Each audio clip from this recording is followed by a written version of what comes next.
Mississippi is crisscrossed by railroads and interstates, which always means plenty of transport potential for drugs.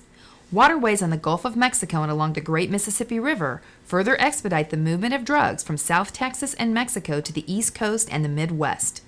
Mississippi's most serious problems with drugs come from cocaine and methamphetamines. As in most areas, the problems with cocaine is not just the users or the addicts. It's also the violence that are associated with the trafficking, sales, and the use of both crack and powder cocaine. The Mississippi director of the State Drug and Alcohol Rehab Division stated that 166,000 Mississippians were in need of drug or alcohol rehab treatment. In 2006, nearly 7,400 were admitted for treatment. That means more than 150,000 citizens needed treatment but couldn't get access to it. The right time to get help for those abusing or addicted to drugs or alcohol is right now.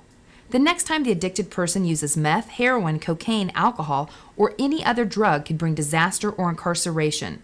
When looking for an effective drug rehab program, determine if the program in question has a treatment system that effectively eliminates the 3 basic barriers to successful recovery.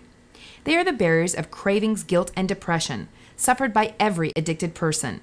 When an addict can leave guilt, cravings, and depression behind, they can build a drug-free life. And when real recovery is attainable, Mississippi builds a better future for all of its citizens. So get help now. For NNTV Drug Rehab News, this is Desiree Cardoso.